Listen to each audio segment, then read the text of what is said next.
Hi hello అందరికీ నమస్కారం friends, welcome to our channel. Friends, దయచేసి మన యొక్క ఛానల్ని ఫస్ట్ టైం చూసినట్లయితే ఖచ్చితంగా సబ్స్క్రైబ్ చేయండి. అదేవిధంగా ఈ యొక్క వీడియో నచ్చినట్లయితే ఖచ్చితంగా లైక్ చేయండి. మీ యొక్క ఫ్రెండ్స్కి ఈ యొక్క వీడియోను షేర్ చేయండి.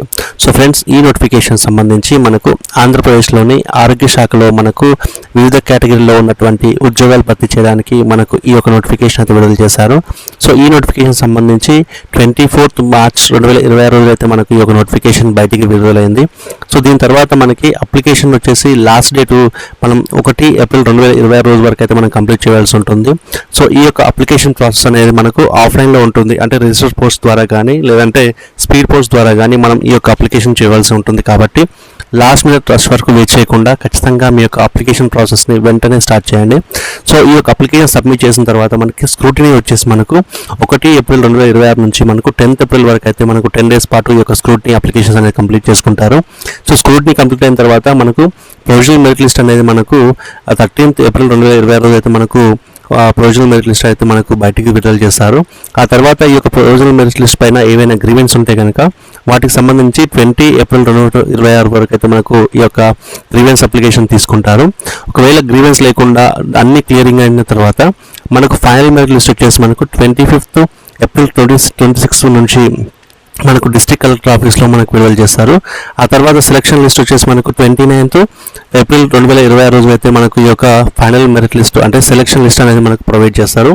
ఆ తర్వాత మనం ఈ యొక్క సర్టిఫికేట్ వెరిఫికేషన్ అనేది కంప్లీట్ అయిన తర్వాత 30 ఏప్రిల్ 2020 రోజు అంటే దాదాపు కేవలం 1 monthలోనే ఈ యొక్క ఉద్యోగాలకు సంబంధించిన అపాయింట్మెంట్ ఆర్డర్స్ కూడా తీసుకునే అవకాశం అయితే మనకు ఈ యొక్క నోటిఫికేషన్ ద్వారా కల్పిస్తున్నారు. కాబట్టి ఖచ్చితంగా ఈ యొక్క నోటిఫికేషన్ సంబంధించి అప్లికేషన్ ప్రాసెస్ని అయితే చేసే ప్రయత్నం అయితే చేయండి.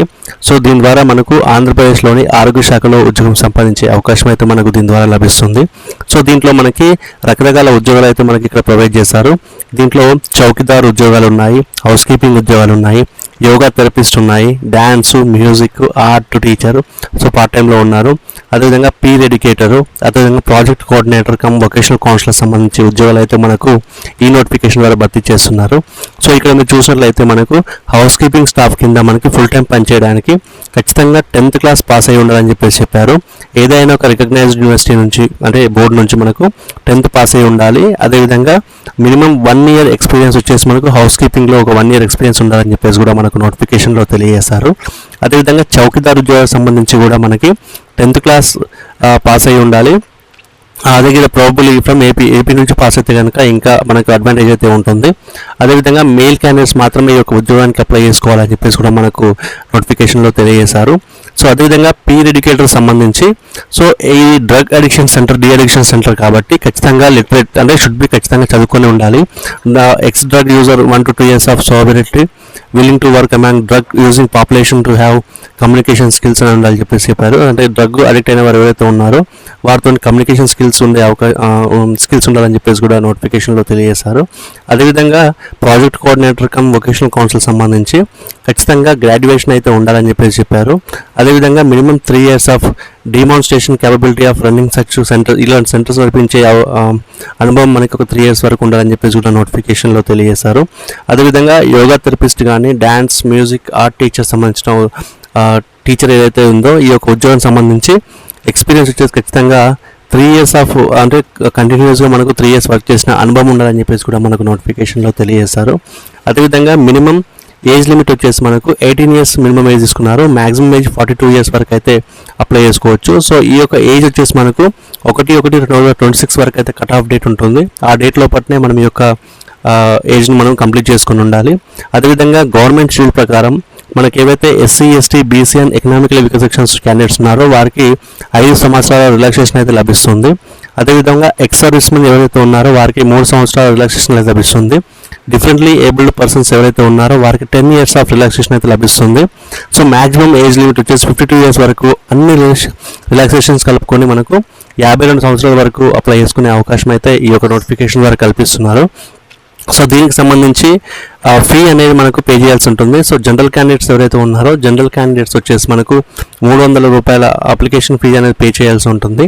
అదేవిధంగా ఎస్సీలు, ఎస్టీలు అండ్ బీసీలు అండ్ ఫిజికలీ డిసేబుల్స్ ఎవరైతే ఉన్నారో వారికి 200 రూపాయల అప్లికేషన్ ఫీ అనేది పే చేయాల్సి ఉంటుంది.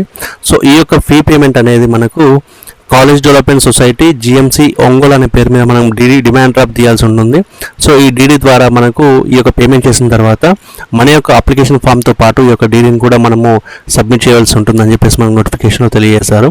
సో ఈ యొక్క మెథడ్ ఆఫ్ సెలెక్షన్ చూసేసి టోటల్ మార్క్స్ అనేది మనకు 100 మార్క్స్ కింద ప్రొవైడ్ చేస్తారు. సో అందులో 75% will be allocated for aggregated marks. Qualifying examination or any other equivalent క్వాలిఫికేషన్లో 75% మార్క్స్ పాస్ అయిన వారికి దీంట్లో అవకాశం అయితే ఉంటుంది. సో అప్ టు 10 మార్క్స్ ఉన్న వారికి ఒక మార్క్ అనేది మనకు కంప్లీటెడ్ ఇయర్కు ప్రొవైడ్ చేస్తారు. సో ఈ యొక్క నోటిఫికేషన్ సంబంధించి అప్లికేషన్ అనేది మనం ఏ విధంగా చేయాలి, అదేవిధంగా అప్లికేషన్ సంబంధించి మనం ఫిల్లింగ్ అండ్ సబ్మిషన్ అనేది ఏ విధంగా చేయాలి అంటే, సో ఈ యొక్క అఫీషియల్ నోటిఫికేషన్లో మనకు ఈ యొక్క అప్లికేషన్ అనేది మనకు ప్రొవైడ్ చేశారు. సో మీకు కావాలనుకుంటే కనుక ఖచ్చితంగా కామెంట్ సెక్షన్లో తెలియజేయండి. మీకు ఈ యొక్క నోటిఫికేషన్ సంబంధించిన లింక్ని కూడా ప్రొవైడ్ చేస్తాను. సో మీరు ఏ ఉద్యోగానికి అయితే అప్లై చేస్తున్నారో ఆ యొక్క ఉద్యోగం సంబంధించి మనం ఇక్కడ రాయాల్సి ఉంటుంది. సో అప్లికేషన్ నెంబర్ అనేది మనం రాయకూడదు. సో అది ఆఫీస్ వాళ్ళే రాస్తారు కాబట్టి ఇక్కడ బ్లాంక్ వదిలిపెట్టండి. ఆ తర్వాత మీ యొక్క రీసెంట్ పాస్పోర్ట్ సైజ్ ఫోటోగ్రాఫ్ ఏదైతే ఉంటుందో ఆ యొక్క ఫోటోగ్రాఫ్ను ఈ యొక్క కాలంలో మీరు సబ్మిట్ చేయాల్సి ఉంటుంది అండ్ పేస్ట్ చేయాల్సి ఉంటుంది. ఆ తర్వాత నేమ్ ఆఫ్ ది క్యాండిడేట్, మీ యొక్క 10th క్లాస్ సర్టిఫికేట్లో ప్రింట్ అయిన విధంగా ఏదైతే నేమ్ ఉందో ఆ యొక్క నేమ్ను ఈ యొక్క క్యాండిడేట్ నేమ్లో రాయండి. అదేవిధంగా జెండర్, మేల్ అయితే మేలు, ఫీమేల్ అయితే ఫీమేల్ అనేది ఇక్కడ రాయండి. సో ఫాదర్ నేము, అదేవిధంగా date of birth. So social status వచ్చేసి మనకు క్యాస్ట్ కేటగిరీని రాయాల్సి ఉంటుంది. ఓసీ అయితే ఓపెన్ కేటగిరీలో జనరల్ అని రాయండి. మిగతా ఎకనామికల్ వీకర్ సెక్షన్ అయితే అది, ఎస్సీలో అయితే సబ్ క్యాస్ట్గా రాయండి, ఎస్టీలో అయితే ఎస్టీ, అదేవిధంగా బీసీలో ఏబిసిడి సంబంధించిన ఏ కేటగిరీకి సంబంధించిన వారో ఆ యొక్క క్యాస్ట్ అనేది ఇక్కడ మీరు ప్రొవైడ్ చేయండి. సో అదేవిధంగా సర్వీస్ వెయిటేజ్ వచ్చేసి మనకు కాంట్రాక్ట్ లేదా అవుట్సోర్సింగ్లో ఏదైనా పనిచేసిన అనుభవం ఉంటే కనుక ఆ యొక్క సర్టిఫికేట్ని ప్రొవైడ్ చేయండి. ఒకవేళ మీరు ప్రొవైడ్ చేస్తే కనుక ఎస్ అని టిక్ చేయండి, లేదంటే నో అని టిక్ చేయండి. సో ఎక్స్ సర్వీస్ మెన్ ఉంటే కనుక దాన్ని ఎస్ అని టిక్ చేయండి, లేకపోతే నో అని టిక్ చేయండి. సో మొబైల్ నెంబర్ అనేది ఖచ్చితంగా యాక్టివ్ మొబైల్ నెంబర్ ఇవ్వండి. సో ఈ యొక్క యాక్టివ్ మొబైల్ నెంబర్ ద్వారానే మన కమ్యూనికేషన్ అనేది జరుగుతుంది కాబట్టి ఖచ్చితంగా ఇక్కడ ప్రొవైడ్ చేయండి. అదేవిధంగా మీరు డీడీ ఏది ఎక్కడైతే ప్రొవైడ్ చేస్తారో ఆ యొక్క డీడీ నెంబరు, డీడీ పే చేసిన డేటు, అదేవిధంగా ఎంత అమౌంట్ పే చేస్తారో ఆ యొక్క అమౌంట్ని ఇక్కడ రాసిన తర్వాత మీ యొక్క ప్రజెంట్ కమ్యూనికేషన్ అడ్రస్ ఏదైతే ఉంటుందో ఆ యొక్క అడ్రస్ని హౌస్ నెంబర్తో సహా, పిన్ కోడ్తో సహా, విలేజ్ కాలనీతో సహా మొత్తం కూడా ఇక్కడ ప్రొవైడ్ చేయండి. సో అదేవిధంగా మీ యొక్క ఎడ్యుకేషనల్ క్వాలిఫికేషన్ ఏవైతే ఉన్నాయో ఈ యొక్క క్వాలిఫికేషన్స్ అన్నింటినీ కూడా మీకు ఎస్ఎస్సి మొదలుకుంటే ఎస్ఎస్సి, ఆ తర్వాత ఇంటర్, ఆ తర్వాత డిగ్రీ సంబంధించిన క్వాలిఫికేషన్లు మీరు ఇక్కడ ప్రొవైడ్ చేయాల్సి ఉంటుంది. సో దాంట్లో మ్యాక్సిమం మార్క్స్ ఎన్ని ఉన్నాయి, మనకు వచ్చిన మార్క్స్ ఎన్ని ఉన్నాయి, ఏ ఇయర్లో పాస్ అయ్యారు, అదేవిధంగా ఇది రెస్పెక్టివ్ కౌన్సిల్లో రిజిస్టర్ అయిందా లేదా అనే విషయాన్ని కూడా మీరు ఇక్కడ రాయాల్సి ఉంటుంది.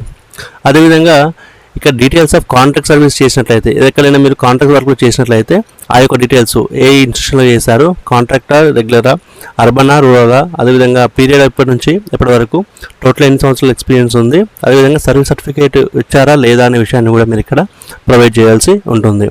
సో ఇక్కడ మనకి 4th క్లాస్ నుంచి 10th క్లాస్ వరకు మనము చదువుకున్న ఇయరు, అదేవిధంగా ఏ స్కూల్లో చదువుకున్నాము, అదేవిధంగా టౌన్ అండ్ డిస్ట్రిక్ట్ సంబంధించిన డీటెయిల్స్ అనేవి మనం ఇక్కడ రాయాల్సి ఉంటుంది.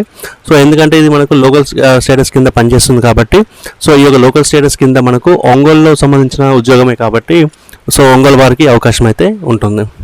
అదేవిధంగా డిక్లరేషన్ అనేది మన యొక్క పేరు, మన యొక్క తండ్రి పేరు కానీ లేదంటే భర్త పేరు కానీ రాయాల్సి ఉంటుంది. ఆ తర్వాత సిగ్నేచర్ ఆఫ్ ద అప్లికెంట్ రాసిన తర్వాత ఈ యొక్క అప్లికేషన్తో పాటు మన రిక్వెస్టెడ్ అంటే మన యొక్క డాక్యుమెంట్స్ ఏవైతే ఉంటాయో ఆ యొక్క ఎక్స్పీరియన్స్ సర్టిఫికేట్స్ కావచ్చు, ఎడ్యుకేషన్ క్వాలిఫికేషన్ సర్టిఫికేట్స్ కావచ్చు, డీడీ కావచ్చు, వీటన్నిటిని కూడా మనము ఈ యొక్క అప్లికేషన్తో పాటు మనము ప్రొవైడ్ చేయాల్సి ఉంటుంది.